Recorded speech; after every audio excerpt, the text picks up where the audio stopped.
제 이름은 한미정이고 올해 62입니다. 강남 한복판에서 평생을 살아왔고 남편이 일찍 떠난 뒤로는 오직 아들 민호만 바라보며 버티고 살아왔습니다. 저는 나름대로 강하고 단단한 사람이라고 생각해왔습니다만 사람 일이라는 게 참 알 수 없는 거더라고요. 평생 가정을 지켜온 제 성깔과 인내심이 너누리 하나 들어오면서 이렇게 뒤흔들릴 줄은 정말 상상도 못했어요. 처음 며느리 지은이를 봤을 때는 사실 꽤 단정하고 점잖아 보였습니다. 조용하고 눈웃음이 예쁘고 또박또박 인사도 잘했고요. 저는 그때 참 마음이 놓였습니다. 아들 민호가 좋아하는 사람이라면 나도 어떻게든 품어야지 싶었거든요. 하지만 사람의 본심이라는 건 조금씩 드러나는 법이죠. 처음에는 순하고 조용한 줄 알았던 그 아이가 어느 순간부터 제 안방, 수납장처럼 정돈된 제 마음을 조금씩 흐트러뜨리기 시작했습니다. 처음엔 사소한 것들이었어요. 제가 거실, 장식장 위 사진 액자 위치를 아주 정교하게 맞춰두는 편인데요. 그건 제 버릇이자 취미 같은 거였습니다. 늘 같은 각도, 같은 비율로 놓여 있어야 마음이 편했죠. 어느 날 보니까 액자가 아주 미묘하게 틀어져 있더라고요.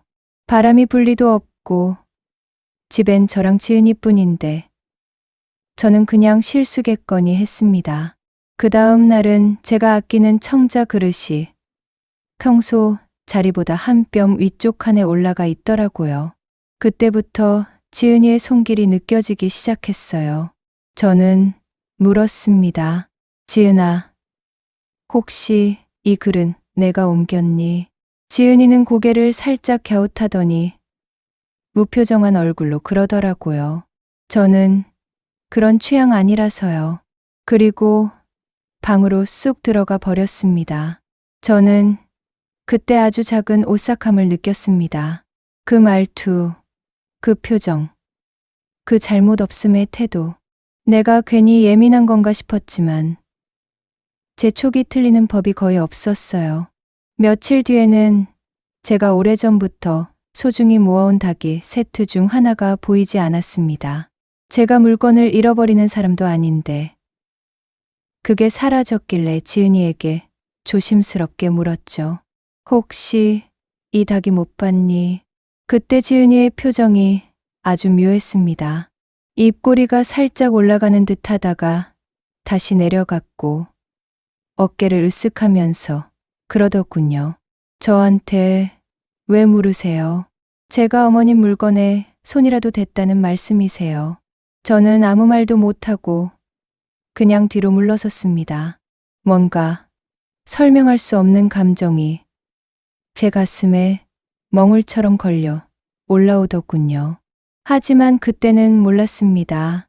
그 아이가 이미 저를 아주 조용하고도 치밀하게 흔들기 시작했다는 사실을요. 물건을 옮겨놓는 것 정도는 사실 참을 수 있었어요.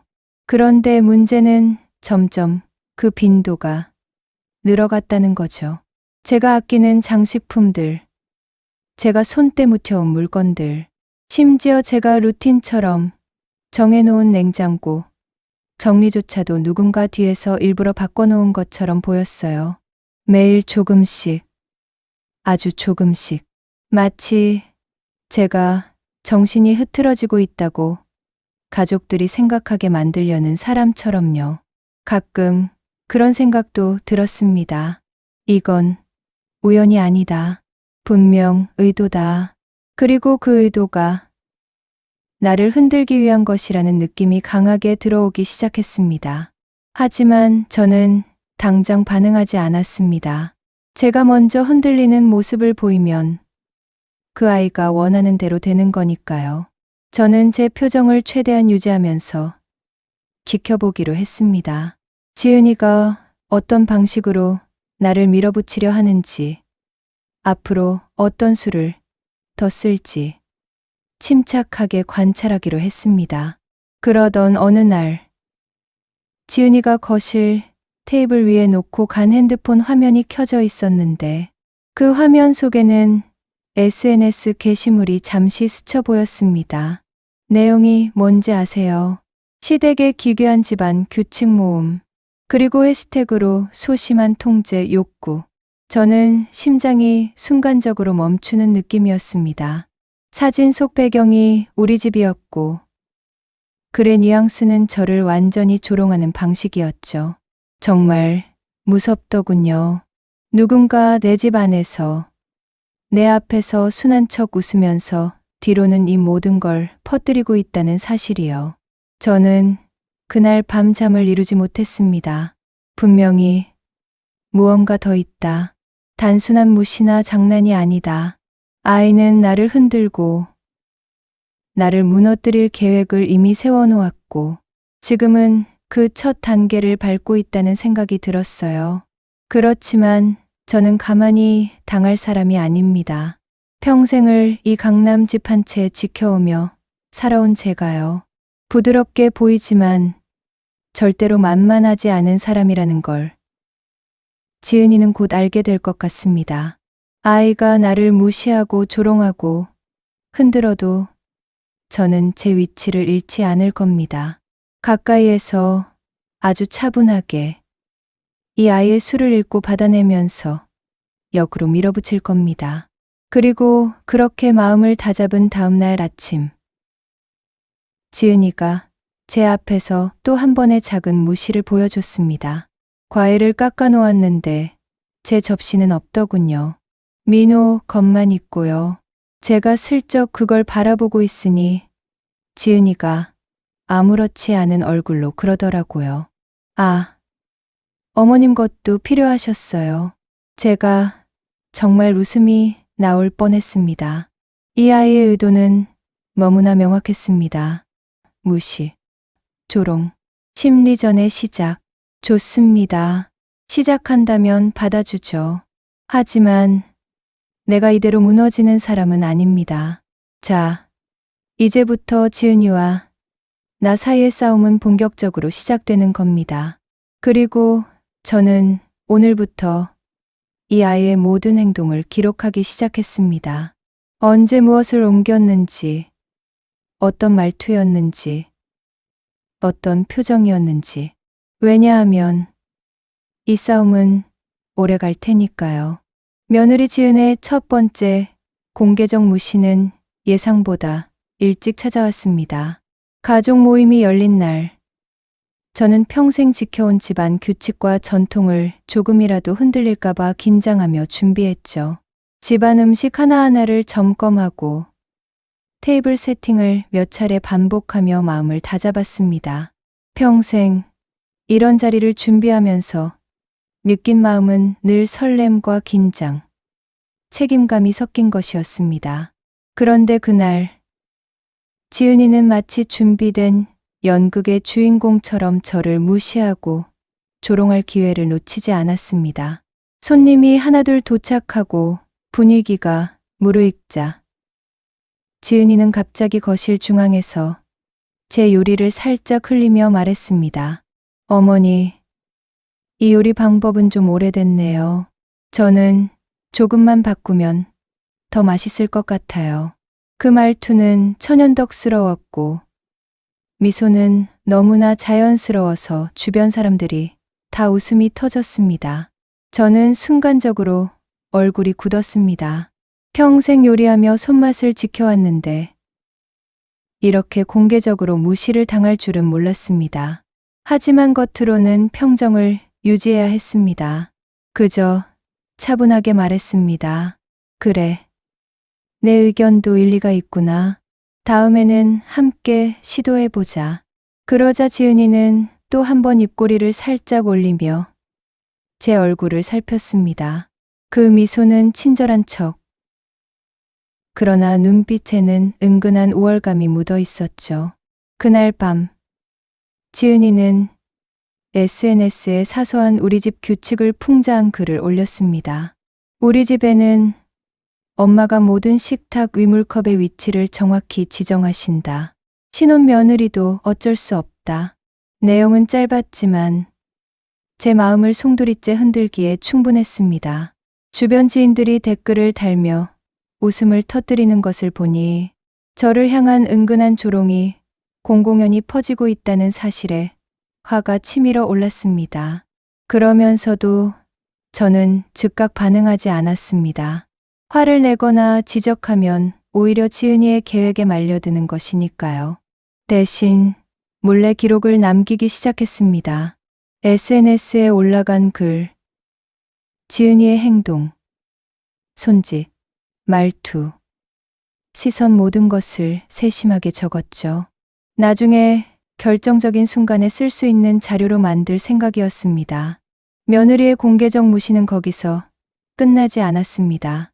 다음 주 가족 모임에서는 저의 오래된 가사 규칙마저 공개적으로 무시했습니다. 예를 들어 집안 청소 순서나 장식 위치 같은 것들인데 지은이는 일부러 엉뚱한 위치에 물건을 두거나 걔가 평생 지켜온 기록을 일부러 뒤섞었습니다. 마치 저를 혼란스럽게 만들고 가족 앞에서 웃음거리를 만들고 싶어 하는 듯 했습니다. 그날 아침 저는 지은이가 주방에서 접시를 정리하는 걸 보았습니다. 평소 제 위치에서 물건을 손질해야 하는데 일부러 다른 선반에 놓는 모습이 눈에 띄었습니다. 저는 조용히 물었습니다. 지은아, 그 접시 왜 여기 둔 거니? 지은이는 태연하게 말했습니다. 어머니, 이 위치가 더 편하실 것 같아서요. 그 미소 속에는 당신이 어쩔 수 없게 만들었다는 뉘앙스가 숨겨져 있었습니다. 그리고 바로 그날 저는 몰래 지은이가 남긴 작은 메모와 서류를 발견했습니다. 일부러 제 눈에 띄게 둔 듯한 서류에는 집안 규칙의 문제점과 개선사항이라는 제목이 적혀 있었죠. 분명히 지은이는 이를 가족 모임에서 이용하려는 계획이었습니다. 저는 그 순간 알았습니다. 단순한 신혼며느리의 장난이 아니라 전략적이고 치밀한 복수와 무시의 시작이라는 것을요. 저는 가만히 있지 않았습니다. 우선 주변 친척들에게 은근히 저의 방식이 여전히 타당하고 중요한 것임을 자연스럽게 강조했습니다. 아이들을 키우는 방법, 집안 질서, 음식, 준비 방식 등 제가 살아오며 쌓아온 경험들을 담담하게 이야기하며 제 존재감을 확실히 드러냈습니다. 지은이는 예상과 달리 즉각적으로 반응하지 못했습니다. 그 순간 제가 느낀 만족감은 말로 표현할 수 없었습니다. 그럼에도 지은이는 한 발 물러서지 않았습니다. 며칠 후 집안의 작은 기록들을 일부러 바꾸어 놓는 등 또 다른 방식으로 심리적 압박을 가하기 시작했습니다. 제가 오래된 가사 기록이나 재산 관련 서류를 확인하려고 하면 은근히 방해하거나 일부러 잘못된 정보를 흘리며 긴장을 조성했습니다. 매일 조금씩, 그러나 확실하게 저를 시험하고 있었습니다. 저는 그럼에도 불구하고 침착하게 대응했습니다. 모든 행동을 관찰하고 기록하며 지은이가 어떤 패턴으로 움직이는지 분석했습니다. 그리고 마음속으로 다짐했습니다. 이 싸움은 길고 치열할 것이다. 하지만 절대 내가 먼저 무너지지 않을 것이다. 조금씩, 조금씩 지은이의 허점을 찾아낼 것이다. 그날 밤 저는 혼자 거실에 앉아 기록장을 펼쳤습니다. 지은이가 한 행동, 말투, 눈빛, 그리고 SNS 게시물까지 모두 적어 내려갔습니다. 평생 가정을 지키며 쌓아온 제 인내심과 관찰력, 그리고 전략적 판단을 이번 기회에 최대한 활용하기로 마음먹었습니다. 다음 가족 모임에서는 지은이가 공개적으로 저를 무시하려는 또 다른 시도를 할 것이 분명했습니다. 이제 저는 그 준비를 시작하려 합니다. 표면적으로는 평온함을 유지하면서 뒤에서는 조용하지만 확실하게 복수와 반격의 계획을 세워나갈 생각입니다. 며느리 지은의 다음 수를 기다리며 저는 하루하루를 촘촘하게 관찰하기 시작했습니다. 겉으로는 평온하게 차를 마시고 집안을 정리하는 척했지만 마음속에서는 이미 계산이 시작되어 있었습니다. 지은이가 어떤 방식으로 저를 흔들고 언제 가장 큰 충격을 줄지 그 패턴을 읽고 그 허점을 찾아내야만 했습니다. 먼저 지은이의 일상을 관찰했습니다. 아침에 일어나서 화장하는 시간, 차를 마시는 습관, 스마트폰을 다루는 방식, 가족과 이야기할 때의 미세한 눈빛까지 모든 행동 하나하나가 기록의 대상이었습니다. 저는 작은 메모장에 날짜와 시간, 상황, 지은이의 행동과 제 반응까지 꼼꼼히 적었습니다. 이렇게 모아놓으면 나중에 결정적 순간에 지은이의 전략을 역이용할 수 있을 거라 생각했습니다. 어느 날 지은이가 거실 테이블 위에 흘린 메모를 발견했습니다. 내용은 사소한 듯하지만 중요한 정보들이었습니다. 가족 모임에서 제가 발언하려고 했던 이야기들을 미리 기록해 놓았고 일부러 틀린 정보를 섞어 놓은 흔적까지 보였습니다. 저는 조용히 숨을 고르고 이 메모를 역공의 도구로 삼기로 마음먹었습니다. 이 작은 기록을 활용하면 지은이가 스스로 만든 함정에 빠지게 만들 수 있으니까요. 그뿐만이 아니었습니다. 지은이는 제 방에 놓인 일기와 편지 일부를 은밀히 살펴본 듯한 흔적이 있었습니다. 누군가 몰래 열어본 듯한 페이지 끝부분이 살짝 접혀 있었고 그 내용이 가족 모임에서 곧 쓰일 수 있겠다는 생각이 들었습니다. 저는 그 자리에서 냉정하게 판단했습니다. 지은이에게 단 한 번의 기회라도 내주면 저의 체면과 권위가 흔들릴 수 있습니다. 따라서 먼저 움직여야 했습니다. 며느리의 전략은 단순했습니다. 저를 혼란스럽게 하고 가족 앞에서 무능하게 만들고 미묘하게 조롱하는 것. 그러나 저는 그 계획의 핵심을 파악했습니다. 지은이는 과거의 실수와 약점을 활용해 저를 곤란하게 만들려 하고 있었습니다. 그렇다면 반대로 지은이가 의지할 수 없는 정보를 활용해 역공을 펼치면 됩니다. 저는 먼저 가족 모임에서 쓸 전략을 세웠습니다. 지은이가 남몰래 훔쳐본 기록들을 다시 배치했습니다. 일부러 일기와 편지 속 중요한 문장을 수정하거나 메모의 일부를 숨겨서 지은이가 계획한 폭로가 실패하도록 준비했습니다. 이렇게 하면 지은이는 스스로 만든 함정에 걸려 당황하게 될 것입니다. 그리고 그날 밤 저는 몰래 지은이가 준비한 가족 규칙 풍자 SNS 게시물을 캡처했습니다. 이 게시물은 겉으로 보기에는 단순한 장난처럼 보이지만 제 전략에서는 중요한 역할을 할 수 있었습니다. 지은이가 공개적으로 조롱하려 했던 순간 저는 이미 반격할 자료를 손에 쥐고 있었으니까요. 또한 저는 지은이가 친척과 몰래 연합하려는 움직임까지 예측했습니다. 과거에도 몇 차례 가족 행사에서 지은이가 친척들을 은근히 설득해 제 의견을 무시하게 만든 적이 있었죠. 그래서 이번에는 그 연합 계획을 미리 차단하고 친척들이 저를 신뢰하도록 자연스럽게 설득했습니다. 말투, 표정, 행동 하나하나를 통해 저는 가족들의 무게 중심을 제 쪽으로 이동시켰습니다. 며느리가 집안 규칙을 공개적으로 무시하고 저를 곤란하게 만들려 할수록 저는 차분하게 대응하며 심리적 우위를 확보했습니다. 지은이가 아무리 교묘하게 조롱하고 흔들어도 저는 표면적으로 웃음을 지으며 침착함을 유지했고 마음속에서는 다음 행동을 계획했습니다. 결국 제 전략은 단순합니다. 지은이의 공격은 사소하게 시작되지만 그 사소함 속에 숨겨진 의도를 분석하고 반격의 타이밍을 기다리는 것. 제가 먼저 움직이면 지은이는 예상치 못한 함정에 걸려 허둥대고 저는 그 순간 주도권을 회복할 수 있습니다. 그날 밤 저는 거실에서 한참을 앉아 기록을 정리했습니다.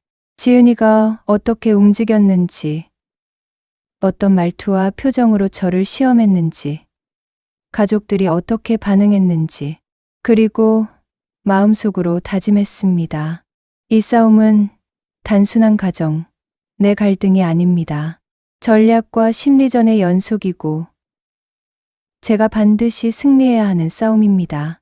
다음 모임에서는 지은이가 계획한 폭로와 공개적 무시를 완전히 무력화시키고 심리적 우위를 되찾을 생각입니다. 그 순간 지은이가 당황하고 당황할수록 제 만족감은 커질 것입니다. 이제 본격적인 역전의 준비가 시작되었습니다. 며느리 지은은 가족 모임에서 공개 폭로를 시도할 준비를 하고 있었습니다. 그날은 평소보다 더 많은 친척과 이웃이 모이는 날이었고 저는 이미 마음속으로 대비를 마친 상태였습니다. 지은이는 제 심리적 압박을 극대화하기 위해 작은 실수, 작은 습관, 오래된 기록들까지 모조리 활용하려 했습니다. 그녀의 전략은 치밀했고 저는 그것을 예측하고 있었습니다. 모임이 시작되자 지은이는 언제나처럼 웃는 얼굴로 저를 바라보며 말을 꺼냈습니다. 어머님, 오늘은 저도 조금 말씀드려야겠어요. 그 순간 저는 조용히 숨을 고르고 눈을 살짝 마주쳤습니다. 그녀의 말투는 친절해 보였지만 그 눈빛에는 모든 것을 폭로하겠다는 결심이 담겨 있었죠. 지은이가 먼저 꺼낸 것은 저의 과거 결정과 작은 실수들이었습니다. 예를 들어 지난번 집안 모임에서 음식 준비를 잘못한 일, 혹은 제가 규칙을 조금 엄격하게 적용했던 사례들이었습니다. 그러나 저는 이미 그날을 대비해 완벽하게 자료를 준비해 두었죠. 지은이가 언급하려던 사건들을 모두 자연스럽게 재해석하고 심리적으로 역전할 수 있는 단서를 만들어 두었습니다. 지은이가 말하는 순간 저는 침착하게 끼어들었습니다. 맞아요. 그때 제가 조금 실수를 했습니다. 그런데 그때 상황을 조금만 보시면 제가 왜 그렇게 했는지 이해하실 수 있을 겁니다. 제 말은 단순한 해명이 아니라 이미 지은이가 준비한 폭로의 의도를 무력화시키는 함정이었습니다. 그녀는 당황했는지 잠시 말을 멈추었고 주변 사람들의 시선이 점점 제 쪽으로 향했습니다. 그때 지은이는 조금 더 교묘하게 접근했습니다. 그녀는 일부러 제가 중요하게 여기는 가족 서류나 메모를 은밀하게 숨겨놓았고 그 자료가 분명히 없다고 가족들이 보도록 만들 생각이었습니다. 그러나 저는 이미 그 자료의 위치를 바꿔놓았고 필요한 순간에 다시 꺼낼 수 있도록 준비해 두었습니다. 지은이가 조용히 자료가 없다고 말하자 저는 자연스럽게 웃으며 말했습니다. 아, 그 자료요. 잠깐, 제가 다른 곳에 옮겨 놓았네요. 잠시만요. 여기 있습니다. 자료를 펼치는 순간, 지은이는 표정이 순간 굳었습니다. 자신이 예상한 상황과 전혀 다른 결과였던 것이죠. 가족들은 저를 바라보며 고개를 끄덕였고, 지은이는 잠시 입술을 깨물었습니다. 저는 그 순간 심리적 우위를 확실히 느꼈습니다. 그녀가 준비한 공개 폭로와 무시는 이미 제가 준비한 함정 속에서 무력화되고 있었고, 저는 자연스럽게 주도권을 회복했습니다. 그러나 저는 여기서 멈추지 않았습니다. 이 싸움은 단순히 한 번의 승리로 끝나는 것이 아니었고, 지은이를 완전히 꺾을 필요는 없었습니다. 오히려 그녀가 조금씩 당황하고 긴장하게 만드는 것이 장기적으로 더 유리했죠. 모임이 끝난 뒤 지은이는 방으로 들어가 혼자 시간을 보냈습니다. 저는 그녀가 어떤 마음으로 있는지 예측할 수 있었습니다. 자신이 계획한 폭로가 실패했을 때의 혼란과 분노, 그리고 앞으로의 계획을 재정리하는 과정까지 모두 예상할 수 있었죠. 저는 그날 밤 다시 기록장을 꺼내 지은이의 행동과 반응을 자세히 적었습니다. 그녀의 작은 표정 변화, 말투, 몸짓 하나하나가 제 전략에서 중요한 단서가 되었습니다. 그리고 마음속으로 다짐했습니다. 이제 본격적인 심리전의 단계가 시작되었다. 지은이가 아무리 복수와 무시를 시도해도 나는 이미 그 흐름을 읽고 있으며 다음 단계에서 반드시 반격할 것이다. 저는 또 다른 전략을 계획했습니다.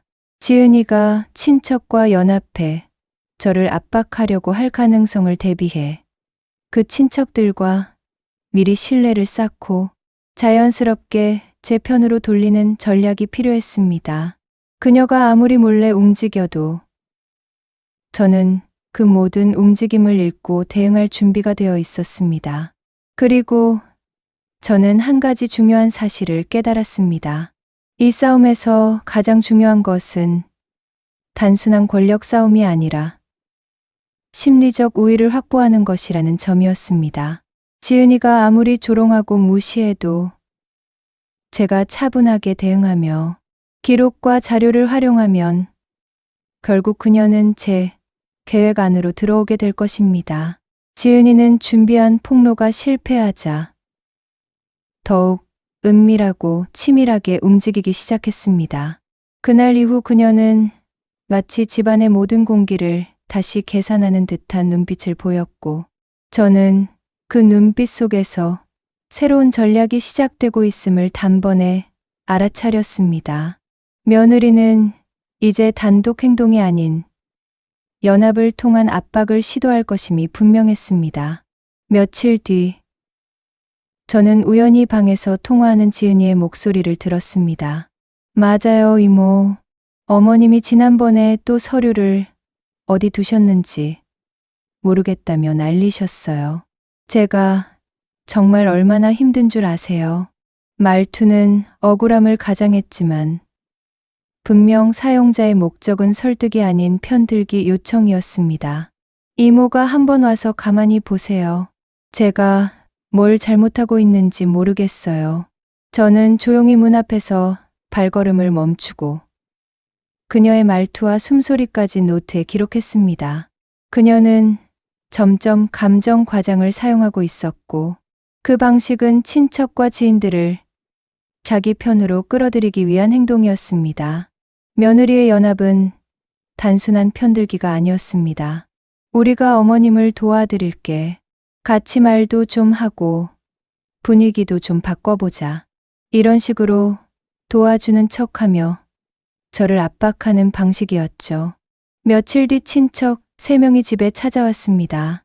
그들의 표정은 애써 평온한 척했지만 이미 지은에게서 일방적인 이야기를 들은 듯한 기류가 있었습니다. 그들은 하나같이 제게 조심스러운 말투로 말을 꺼냈습니다.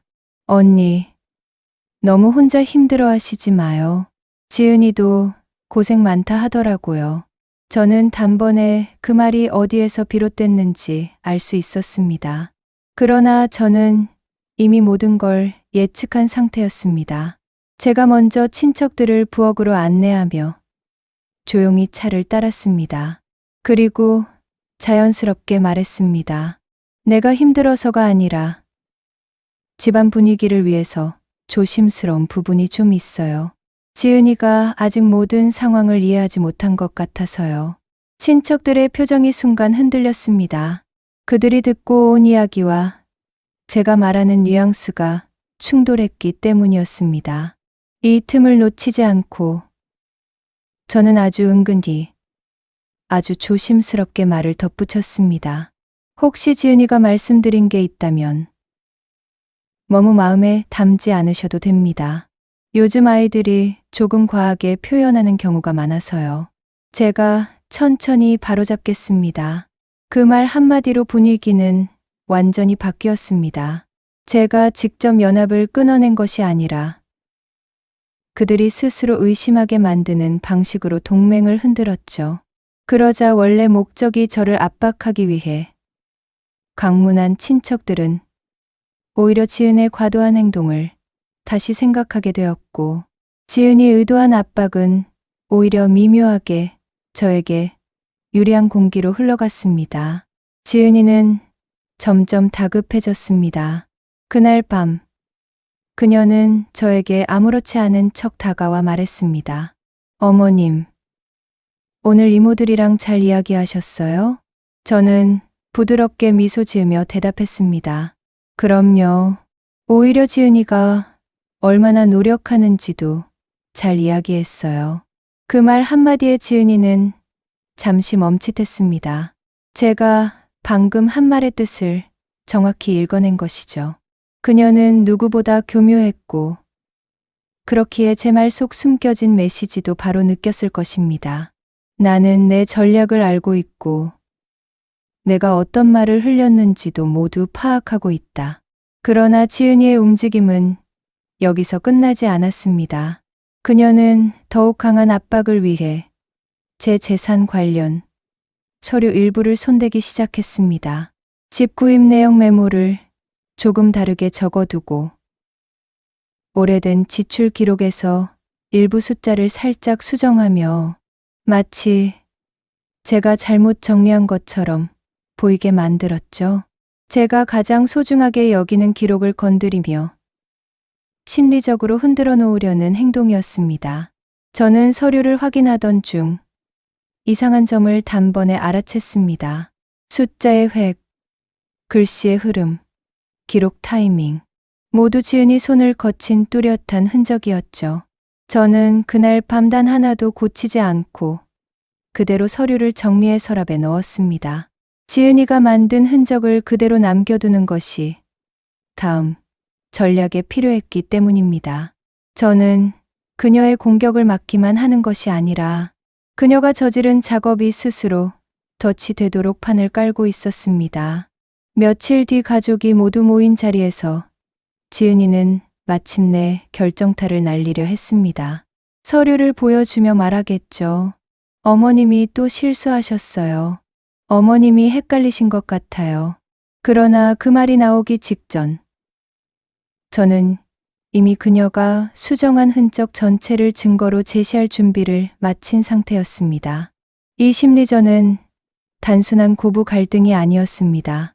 지은이는 연합을 조직해 저를 압박하고 저는 그 압박을 이용해 그녀의 의도를 드러나게 만들고 증거로 남겨두며 더 큰 대반전을 준비하고 있었습니다. 우리 둘 사이에는 이제 말로 표현하지 않아도 알 수 있는 긴장과 계산의 흐름이 있었습니다. 저는 매일 밤 기록장에 다음과 같이 적었습니다. 지은이는 내 서류를 수정함으로써 마지막 공격을 준비하고 있다. 하지만 그 조작이 그녀의 결정적 약점이 될 것이다. 며느리 지은의 마지막 공격이 다가왔습니다.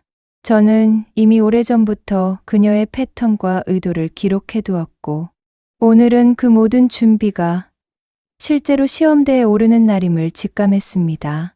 지은이는 단순한 장난이나 작은 무시가 아니라 이번에는 집안 권력과 제 권위를 완전히 무너뜨리려는 계획을 숨겨두고 있었죠. 그날 아침, 지은이는 아들의 방 앞에서 미묘하게 저를 조롱하는 듯한 눈빛을 보였습니다. 오늘은 정말 중요한 날이에요. 가족들이 모두 모인 자리에서 제가 조금 더 솔직하게 말해보려고요. 그 표정 속에는 모든 걸 폭로하고 어머니를 곤란하게 만들겠다는 결심이 담겨 있었습니다. 저는 그 눈빛을 오래도록 바라보며 마음속으로 준비했습니다. 오늘 모든 것을 정리할 순간이 올 거라고. 가족 모임이 시작되자 지은이는 자신만만하게 제 서류를 들고 나왔습니다. 그 서류는 며칠 전 그녀가 은밀히 조작해두었던 재산 기록과 집안 지출 내역이었죠. 그녀는 모든 가족에게 말했습니다. 어머님이 이 부분을 제대로 정리하지 않으셨어요. 이렇게 되면 조금 곤란해집니다. 그 말에 일부 친척들은 순간 놀란 표정을 지었고 지은이는 그 순간을 즐기려는 듯 미소를 지었습니다. 그러나 제가 준비한 계획이 바로 발동했습니다. 저는 조용히 서류를 받아 펼쳤고 지은이가 수정한 흔적과 원본 기록을 자연스럽게 대비시켰습니다. 그리고 말했습니다. 사실 여기 보이는 것처럼 일부 내용은 지은이가 최근에 수정한 흔적이 있네요. 원본 기록과 비교하면 조금 차이가 있습니다. 그 말에 지은이는 순간 당황했습니다. 자신이 의도한 충격이 오히려 역전되고 있다는 사실을 깨달은 것이죠. 저는 이어서 더 큰 전략을 펼쳤습니다. 과거 가족의 비밀과 숨겨진 사건들을 자연스럽게 언급하며 지은이가 은밀히 기대고 있는 친척들의 시선을 다시 제 쪽으로 돌렸습니다. 이때 저는 단순히 권위만 회복하는 것이 아니라 지은이의 심리적 함정을 드러내는 것을 목표로 했습니다. 그녀가 계획한 압박은 자신이 만든 흔적 때문에 오히려 역효과를 낳게 되었습니다. 지은이는 그 자리에서 살짝 얼굴이 굳었습니다. 단순히 실수를 지적당한 것이 아니라 그녀가 숨기고 계획한 의도 전체가 폭로될 위기에 놓인 것이죠. 저는 그 순간 미소를 지으며 천천히 말했습니다. 집안일을 정리하는 방식과 기록, 그리고 작은 실수들까지 모두 중요합니다. 그런데 이러한 작은 조작이나 은폐가 결국 자신에게 돌아올 수 있다는 점을 이번 기회에 보여주고 싶었습니다.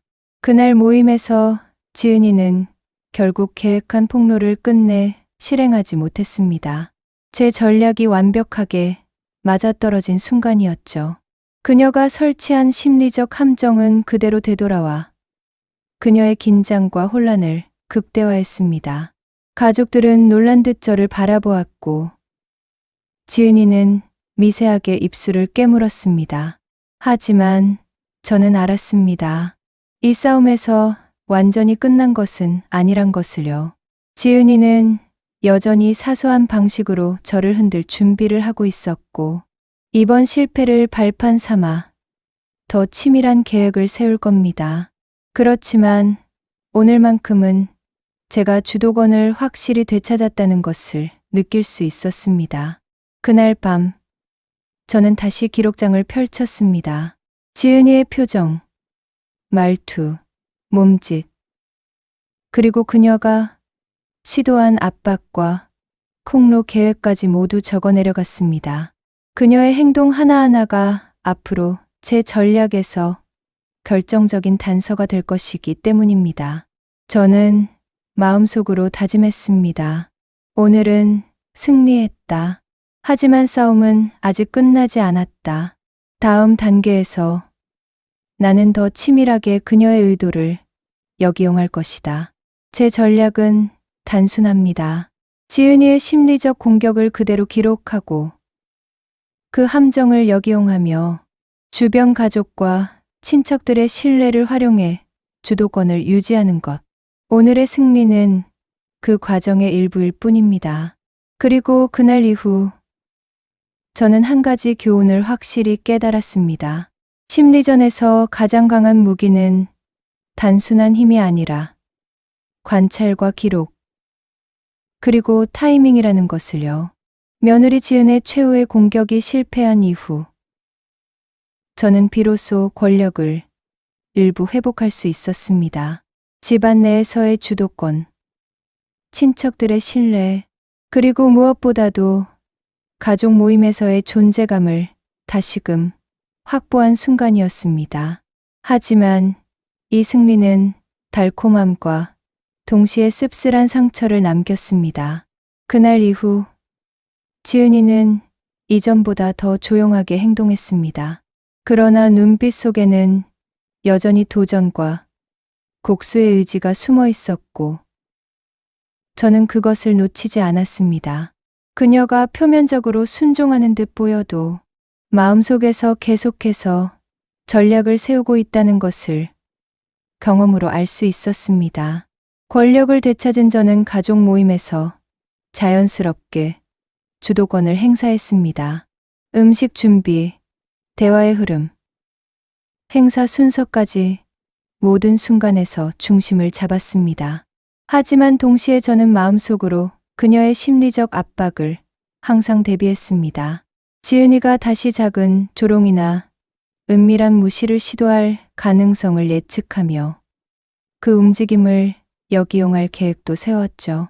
며느리는 여전히 사소한 방식으로 저를 시험했습니다. 예를 들어 제가 가장 신경 쓰는 장식 위치를 살짝 바꾸거나 오래된 기록 일부를 몰래 옮기는 식으로 긴장을 조성했습니다. 한때 제 권위가 흔들렸던 순간들을 기억하며 그녀는 저를 무너뜨리려는 심리를 숨기지 않았습니다. 그럼에도 불구하고 저는 침착하게 대응했습니다. 사소한 행동 하나도 기록하며 그녀가 남긴 흔적과 의도를 분석했습니다. 그리고 마음속으로 다짐했습니다.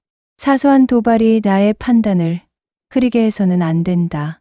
오히려 그것을 역이용해 더 큰 계획을 완성해야 한다. 하지만 권력을 되찾은 순간에도 상처는 분명했습니다.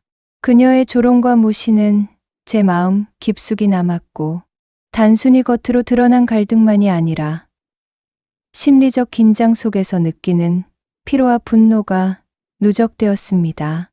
저와 지은이 사이에는 눈에 보이지 않는 긴장과 계산이 여전히 존재했고 그것은 가족 모두가 느낄 수 있는 미묘한 분위기를 만들었습니다.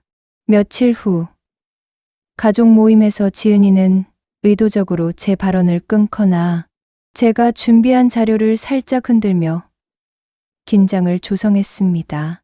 하지만 이번에는 저는 차분하게 대응하며 주변 친척들과 자연스럽게 시선을 맞추고 신뢰를 강화했습니다.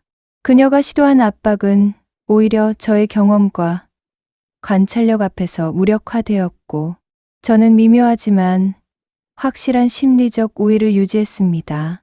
그날 밤 저는 혼자 방에 앉아 기록장을 펼쳤습니다. 지은이의 모든 행동, 표정, 말투, 심리적 압박의 흔적까지 세세하게 적었습니다. 그리고 깨달았습니다.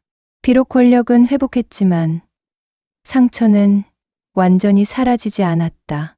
앞으로도 그녀와의 심리전은 계속될 것이고 나는 언제나 대비해야 한다. 저는 기록장에 또 한 가지를 적었습니다. 지은이는 여전히 나를 무시하고 도전하려 할 것이다. 그러나 나는 그것을 전략적으로 받아들이고 언제든 역이용할 수 있는 준비가 되어 있다.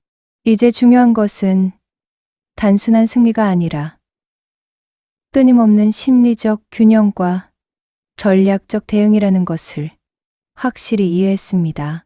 그렇게 저는 권력을 회복했지만 상처 또한 깊게 남았습니다. 그녀가 계획한 복수와 무시는 끝나지 않았고 앞으로도 매 순간 긴장 속에서 살아야 한다는 사실을 절감했습니다. 오늘의 승리는 단지 단계적 성공에 불과하며 다음 단계에서 어떤 일이 일어날지는 아무도 모릅니다. 며느리 지은과의 치열한 심리전이 한 단계 마무리되었습니다. 권력을 회복하고 가족 앞에서 주도권을 다시 잡았지만 제 마음 속에는 여전히 긴장과 불안이 자리 잡고 있었습니다. 지은이는 여전히 사소한 방식으로 저를 시험하고 있으며 저는 그 도발을 전략적으로 받아들이며 균형을 유지해야 했습니다. 그날 아침 거실에 들어서자 지은이는 평소보다 조금 더 조심스러운 표정으로 차를 준비하고 있었습니다.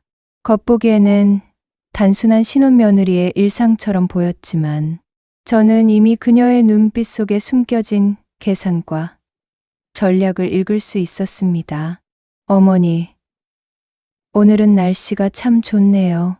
그녀의 인사는 겉으로 친절했지만 저는 그 안에 숨은 도전을 그대로 느낄 수 있었습니다. 가족 모임이 시작되자 지은이는 일부러 제가 중요하게 여기는 장식의 위치를 살짝 바꾸거나 작은 기록들을 흩뜨리는 시도를 했습니다. 하지만 저는 그것을 단순한 도발로 받아들이지 않고 오히려 심리적 균형을 확인하는 신호로 활용했습니다. 이 순간에도 저는 차분히 관찰하고 기록하며 지은이가 앞으로 어떤 움직임을 보일지 예측했습니다. 그녀의 전략은 단순하지 않았습니다. 사소한 조롱, 은밀한 압박, 가족 연합을 통한 우회적 도발, 모두가 심리적 전장을 구성하고 있었죠. 하지만 이번에는 제가 모든 움직임을 미리 계산하고 대응할 준비가 되어 있었습니다. 지은이의 작은 도발 하나하나가 오히려 제 계획 속에서 역이용되었고 그녀는 스스로 만든 긴장 속에 갇히게 되었습니다. 그날 밤 저는 기록장을 펼치며 하루 동안의 사건을 정리했습니다. 지은이의 표정, 말투, 행동, 시선, 그리고 사소한 장치까지 모두 꼼꼼히 적었습니다. 그리고 마음속으로 결심했습니다. 지은이는 여전히 나를 무시하려고 할 것이다. 하지만 나는 이제 그 도발을 전략적으로 활용하며 균형을 유지할 것이다. 사소한 도발은 오히려 나를 시험하는 장치로 변할 수 있으며 이를 통해 가족과의 관계에서도 심리적 우위를 유지할 수 있습니다. 그날 이후 우리는 표면적으로 평온한 가족 생활을 이어갔습니다. 지은이는 웃는 얼굴로 집안일을 돕고 저는 차분하게 집안 질서를 유지하며 가족과 친척들의 신뢰를 확보했습니다. 그러나 누구도 알 수 없듯 눈에 보이지 않는 심리전은 여전히 진행 중이었습니다. 매일 밤 기록장을 열며 지은이의 작은 움직임까지 주시하는 제 습관은 사라지지 않았습니다. 저는 깨달았습니다. 이번 싸움에서 중요한 것은 단순한 승패가 아니라 끊임없는 균형과 전략적 대응이라는 사실입니다. 지은이의 도발을 무조건 막는 것이 아니라 그것을 활용하여 오히려 심리적 우위를 유지하는 것이 진정한 승리였습니다. 그리고 저는 마음속으로 결심했습니다. 오늘의 승리는 일시적일 수 있다. 하지만 나는 언제나 준비되어 있고 언제든 다음 단계에서 역전을 만들 수 있다. 가족 내에서의 권력과 심리적 균형은 이제 저의 경험과 전략으로 단단히 자리 잡았다. 지은이의 도발에도 흔들리지 않고 그녀의 전략을 분석하고 활용하며 조용하지만 강력한 통제를 이어갈 것이다. 며느리와의 심리적 게임은 끝나지 않았습니다.